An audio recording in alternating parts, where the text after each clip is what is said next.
I had $47 in my pocket and nowhere to go. The door slammed behind me, and just like that, my family was gone. But what they didn't know was that this moment would come back to haunt them. The night I lost everything, I still remember the exact sound the door made when it slammed behind me.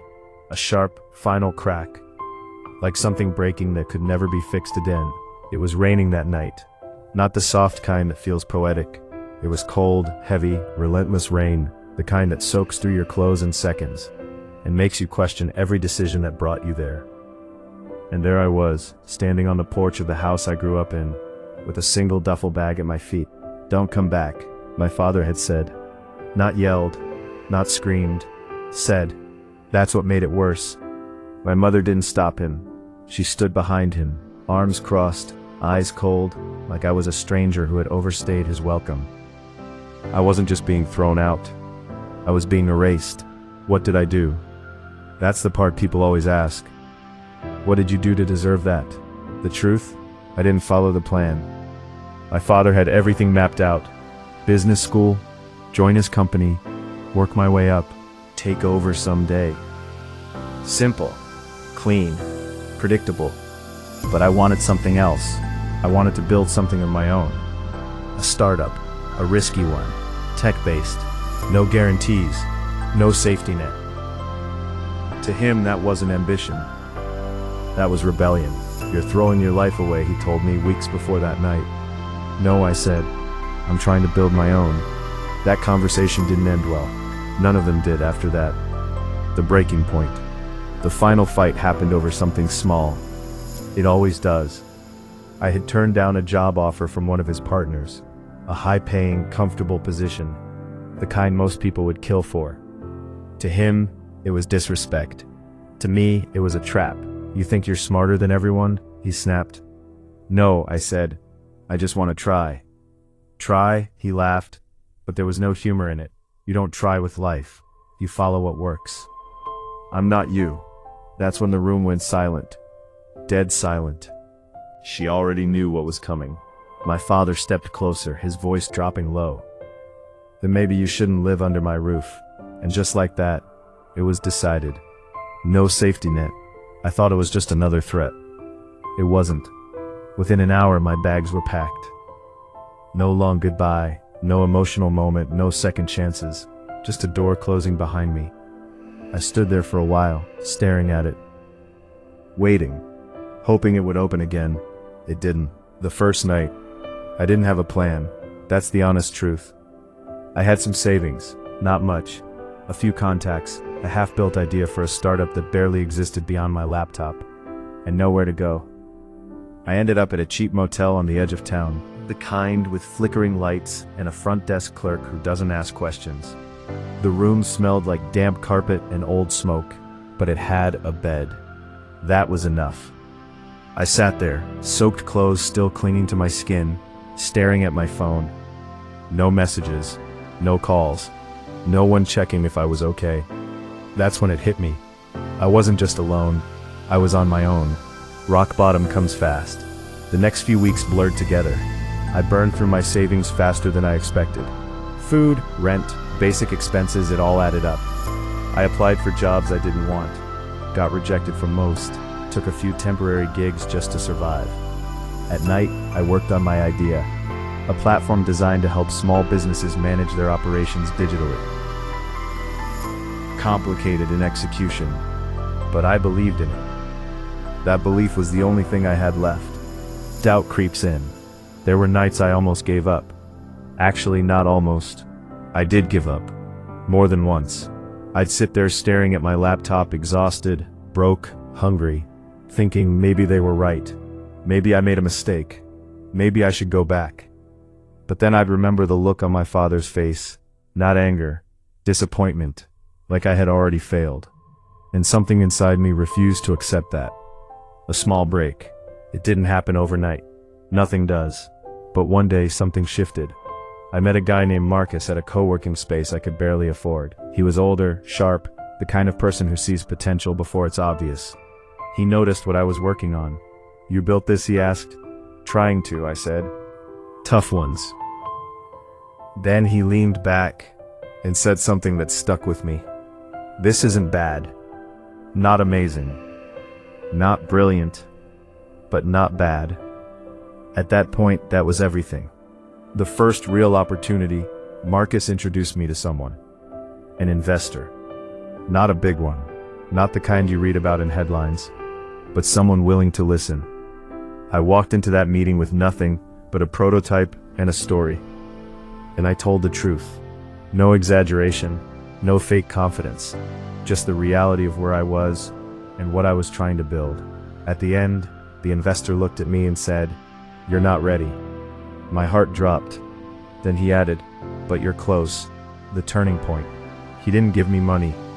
He gave me feedback. Pages of it. Brutal, honest. Exactly what I needed. For the first time, someone wasn't judging me based on who my father was. They were judging me based on what I was building. And that changed everything. A promise to myself. That night back in my tiny motel room, I made a decision. No more half effort. No more doubt controlling me. If I was going to fail, I'd fail after giving everything, not before. I opened my laptop, started working, and didn't stop. The rise nobody saw coming. Success doesn't feel like success at first. It feels like exhaustion, like long nights, bad coffee, and constant pressure, like questioning yourself even when things start to work. That's where I was. Grinding, day after day.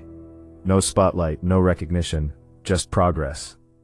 Building something real. I took the feedback seriously. Rebuilt the platform from the ground up, simplified the interface. Focused on what small business owners actually needed, not what I thought they needed. That was my biggest mistake early on. I was building for myself, not for users. Once that changed, everything started to click. First customers. The first user wasn't exciting. No big launch, no celebration. Just a small bakery owner who agreed to try the platform. Then another. Then 3 more. It was slow, painfully slow. But it was real. People were using what I built. And more importantly, they were coming back. The hustle phase. I did everything myself. Customer support, development, sales, marketing. There were days I'd fix a bug in the morning, pitch to a client in the afternoon, and answer support emails at midnight. It wasn't glamorous, but it worked. The first yes. After months of pushing, I went back to the investor Marcus introduced me to. Same room, same table. But this time I had numbers, real users, real growth. He looked through everything quietly. Then he smiled. "This is different," he said. That's when I knew. This time, I wasn't close. Funding changes everything. The investment wasn't huge, but it was enough. Enough to move out of the motel. Enough to hire 1 developer. Enough to breathe. For the first time since being thrown out, I wasn't just surviving. I was building. Scaling up. Things started moving faster. More users, better features, stronger team. Word spread. Small businesses talked to each other. Shared tools that worked. And mine was starting to work. The first big win. One day we landed a mid-size retail chain. Not massive, but big enough to change everything. It validated the product. It proved we could scale, and it caught attention. The kind of attention that opens doors. Looking back just once, I drove past my old house one night. Didn't stop, didn't get out, just drove by. Lights were on, everything looked the same, but I wasn't. And that realization hit harder than anything else. Now they regret everything. Success is strange. People who ignored you start noticing. People who doubted you start remembering things differently. And people who pushed you away, sometimes they come back. The call. It happened on a random Tuesday. Unknown number I almost didn't pick up. Hello? Silence for a second. Then a voice I hadn't heard in years. "Why now?" She didn't say much at first. Just asked how I was. Like nothing had happened. Like I hadn't spent nights wondering if I mattered to them. Then she said it. "We heard about your company." Of course they did. Success travels fast, especially to people who once dismissed you. The truth comes out. She told me my father had been following my progress. quietly, reading articles, watching from a distance. "He's proud of you," she said. I almost laughed. Proud? After everything? The meeting. I agreed to meet them. Not for closure. Not for approval. Just to see. Walking into that house again felt surreal. Same walls, same furniture. My father looked older, softer, but still the same man. What he said, he didn't apologize right away. Instead, he said, "You proved me wrong. It wasn't perfect, but it was honest." And for him, that meant something. Closure isn't what you expect. I thought I'd feel anger or satisfaction, but mostly I felt calm, because I didn't need anything from them anymore. Not approval, not validation, not even an apology. I had built something on my own, and that changed everything. It wasn't the money, or the success, or the recognition. It was the fact that the version of me they threw out wouldn't even recognize who I've become now. They thought I had nothing when they pushed me out. But they were wrong. I had something far more powerful. The willingness to keep going when everything was gone. And in the end, that made all the difference.